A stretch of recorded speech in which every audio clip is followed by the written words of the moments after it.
Hello again, Johnny London here once more. What I'm doing today is laying some LVT flooring, and I've got these nice little parquet bits here, and all you have to do is cut them with a knife and glue them down. Nice little easy job, except the first bit of flooring that I'm going to tackle hasn't got a straight edge. So I've taken that up, taken it outside, straightened it up a bit with the saw and the plane and what have you. This bit I'm leaving in situ, so I'm just going to go along it with a chisel just to get that edge nice and straight, because of course I want a nice straight edge where I lay my LVT. Now the idea is to do each flooring section in its own little border with inlaid herringbone, and the reason for that is partly because it will look nice, and partly because then it means that each flooring section can be separately accessed and lifted up at any time if need be to adjust the ballast, or check the base plate or what have you. A lot of people put laminate right across or right over one way or the other, and you can never get down there again, and I don't want to do that. So that's partly why I chose these, and also because I think once I've overcome this one little wonky edge, all the rest of the boards are all straight and fine, give or take, then it should be a nice easy little job. So I'll get these bits of wood done, and then hopefully we'll get the glue out and put a bit of this down. Floor back in place, and I can unpack some LVT. Luckily I managed to get all the packs of flooring just delivered to sort of canal side for me, so that was handy. It's ever so heavy as well, 4 lots like this. The 4 packs come to 20 square metres.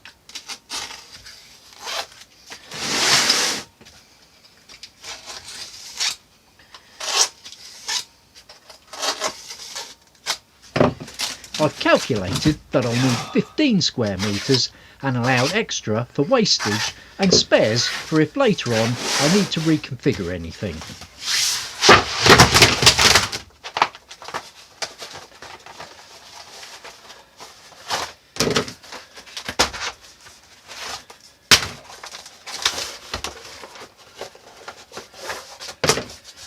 I have to be careful I don't throw half of it away. There's loads of it stuck in the end there.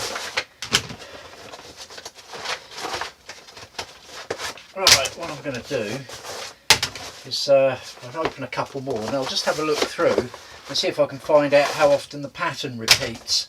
Usually the best thing to do is not really look at them, just put them down, because once you start trying to balance the different looking ones around, then it can all start to look a bit contrived. Although I do veto them as I go. I haven't done these before actually, but just tiles in general. I'll veto them as I go, and if I get any particularly sort of funny looking patches, just sort of break it up a bit. But initially, well, they all look different at first glance, so there must be quite a few different ones. That's good. Well, as you can see, I've done just a quick mock-up of how I think I might like to have it. But the thing is, you quickly realise that it's a little bit more complicated even than I first thought, because I've got the option of running these two sort of lines all the way down each side and having the sort of cross bits intersected, or I can go the other way and have the cross bits sort of dominant, which accentuates the separate panels more, which I'm not sure which way I want to go on. And the other thing is, as you can see now, I've staggered these a third, which I think is the usual way that they do it with parquet, but just now I had them laid out so that they were staggered a half, sort of brick fashion, and I thought that looked slightly nicer, but maybe ends up with more funny problems when you come to intersections and that. So whether anything's actually going to get stuck down this afternoon or not now, I don't know, but can certainly see there's potential here for a very good job, but a few problems as well. So I've just put my first row down, sort of bordering edge of planks along here, with just a little dab of adhesive, and I've just spread the adhesive here and it seems to be quite straightforward.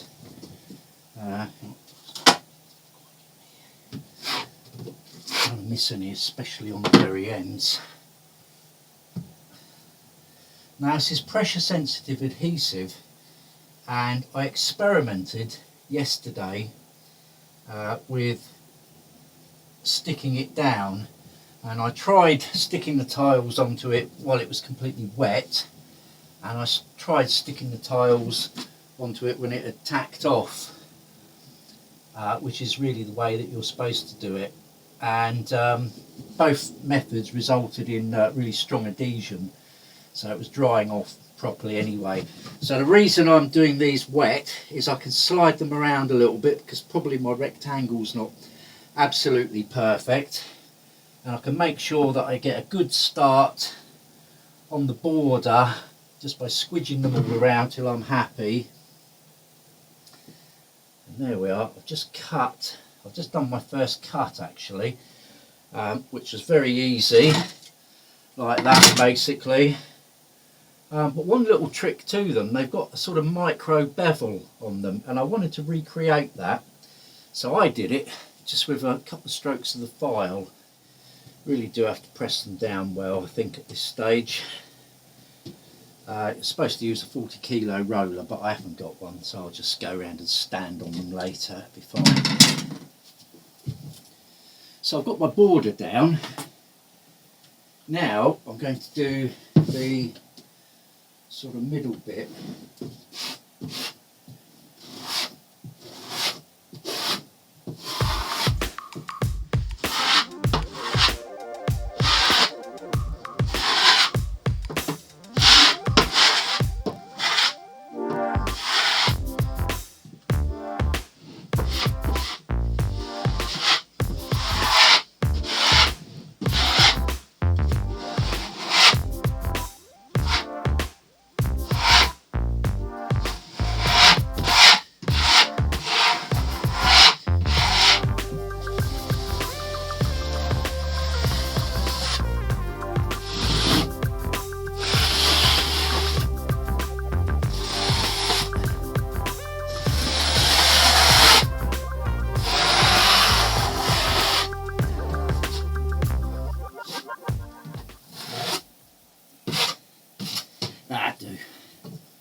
Tell you what, I'll put the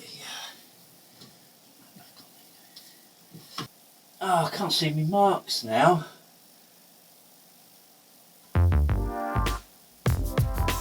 Last.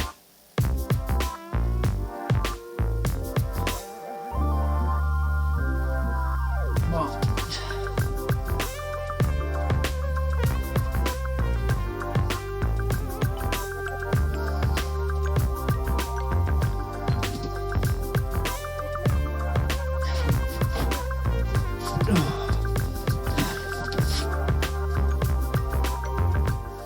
So there we are. I've got all the first lot of herringbones in. Now to do the cuts. My foot's a bit sticky as well, actually. I offer up the tile to be cut, carefully but lightly marking it.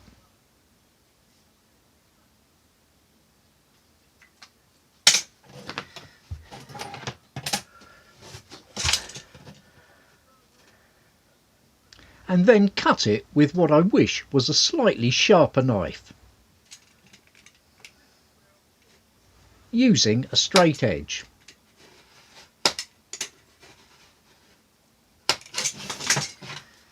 I've also got my eye on the football while I work.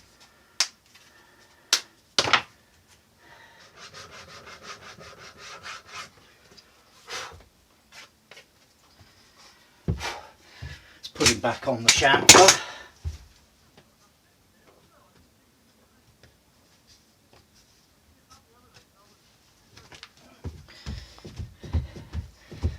There you go.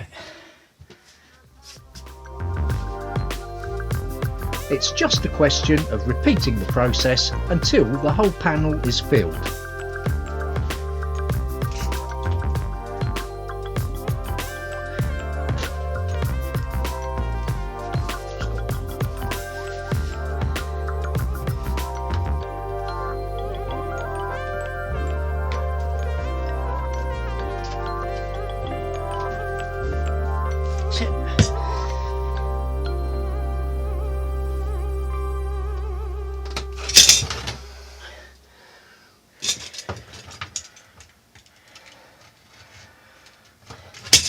It's very tempting to say I'll just leave those one or two little odd bits and do them another day, but they're the bits that take all the time really, so I'm going to keep on and finish this section properly.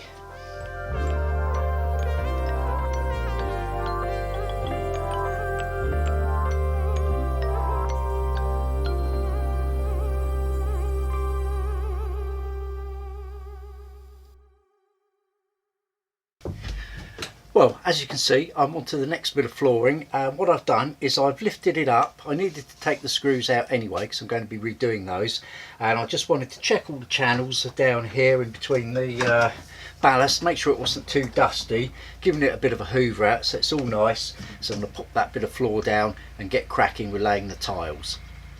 Now, just one other little thing, I did notice the floor was just a tiny little bit worn. Well, I've had a chair here that I've been scratching around for the last few years. So all I did was I just grabbed a little bit of that body filler and just skimmed it over with whatever straight edge I happened to have around.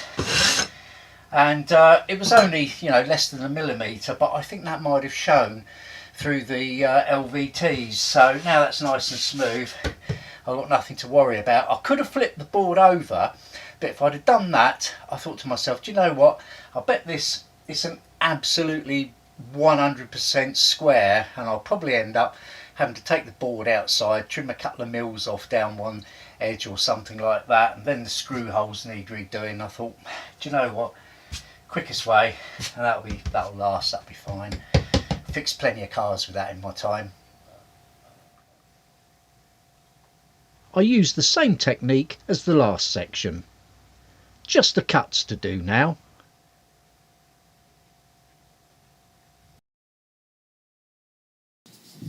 Well, as you can see, I'm well into the third panel now, the third section. I'm improving my technique a little bit as I go. I have found the best thing to do is just to cover the whole panel with a quick spread of the adhesive, because that trowel's really big. Just do the whole thing.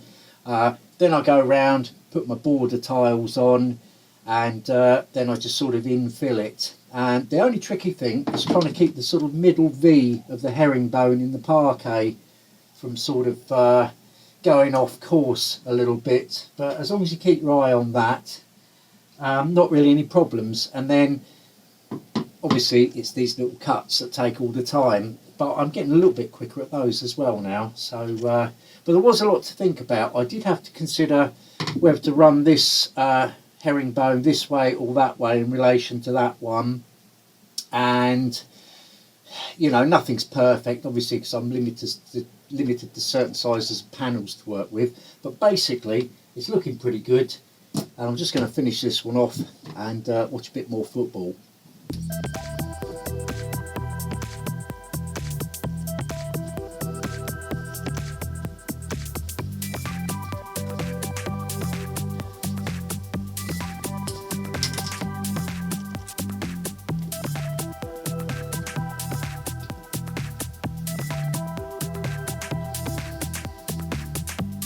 Now this edge towards where the pipes are, I'm going to do like a little boxed in skirting, so I just need enough of this to go under and put skirting over, so I don't have to worry about the finish edge on these. So what I've just very quickly done is cut a bunch of them up, one odd spare one there, just sort of done them in half, and I should be able to stick these on in seconds.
easy bit.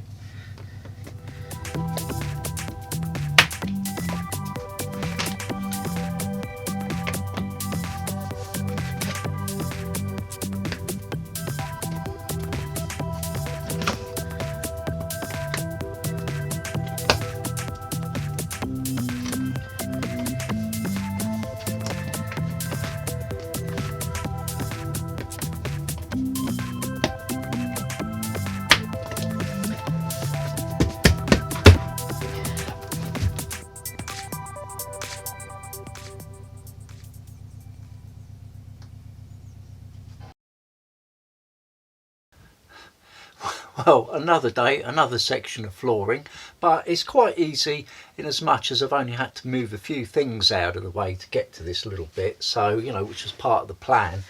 So all I'm going to do is I'm just going to spread this up with the adhesive and just let it sort of tack off before I do anything. I'm getting the hang of this now.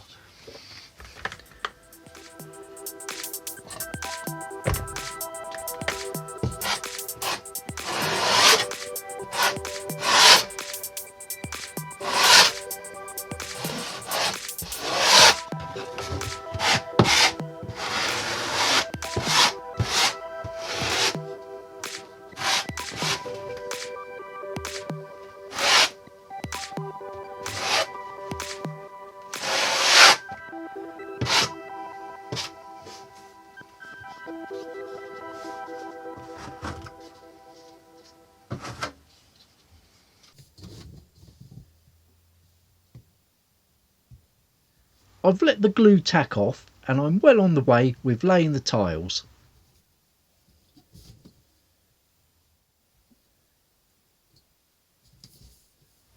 This bit's just a little trickier.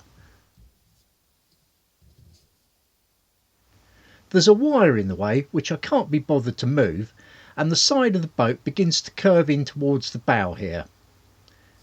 But all goes well.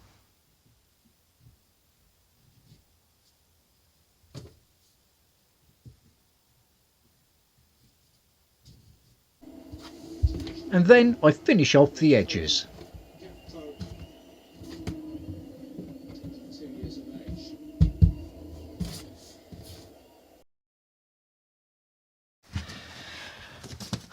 Well, another day, another section of flooring. It's going all right, actually. It's clean and quiet, as I'd hoped it would be. Just need a knife and a straight edge, a marker pen, and I use a little bit of a fine file just to make adjustments when I need to.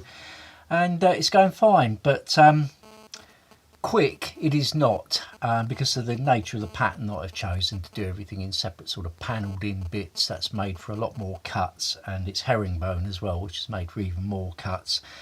So I'm just going to cheer myself up by doing one of my easy bits now.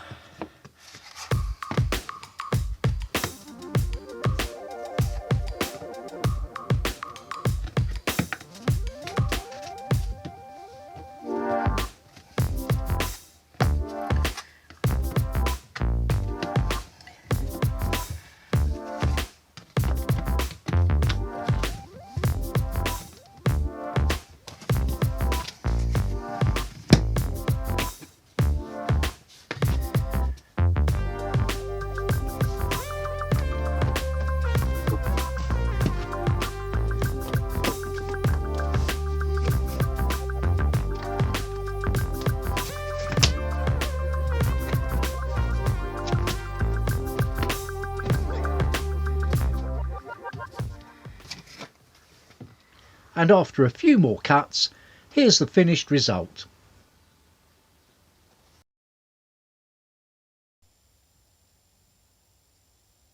Well, the kitchen section has gone down, no bother at all.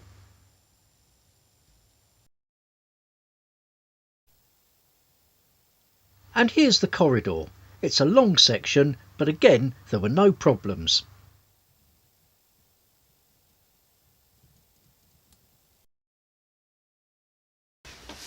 Well, another day, another section of flooring to do. I'm getting on quite well with these, my LVT planks.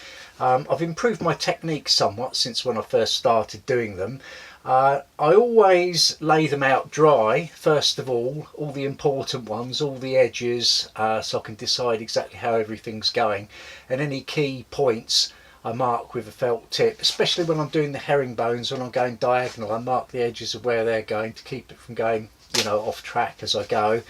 And you can see those marks through the glue, because that's the next thing I do. I always spread the entire area in one hit now with the glue, and that needs about an hour to go off in this sort of warm weather before it's ready to use. And that's definitely, I've tried putting it on wet, I've tried putting it on dry, let it dry first. That's definitely the best way. You can stick them down lightly, do a few, and then if you need to adjust them you still can. And then when you're happy, you just press them down and they stick really great and you don't get any mess at all. The cuts, I still do all the cuts individually. I haven't tried sort of doing an edge and then running a straight edge and cutting it all at once, because I don't think I've got a knife sharp enough to go through these like that, and I haven't got a good enough straight edge either. So all the little cuts I just do sort of one at a time, so it's quite slow going, but it's easy. It's there's no mess, no noise, no dust, and it's just a question of sort of doing a section every day really. So anyway, I'm going to crack on with this. I've already swept it all and moved everything out of the way, so the next thing I'll do is I'll put the adhesive down and we can take it from there. Glue down. It's not a big section, but it's tricky because it goes around the wardrobe.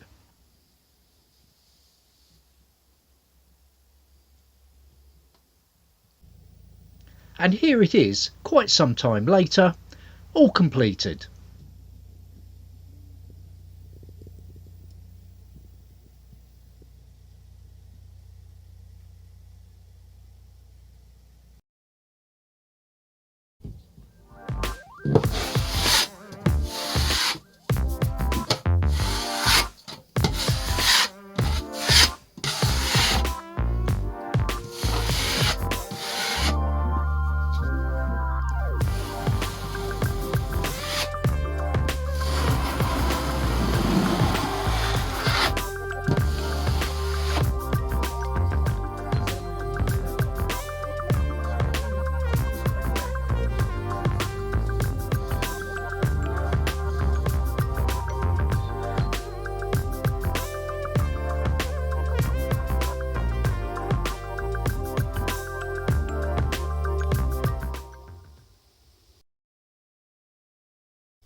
Well, once again, work progressed quickly on these last small sections.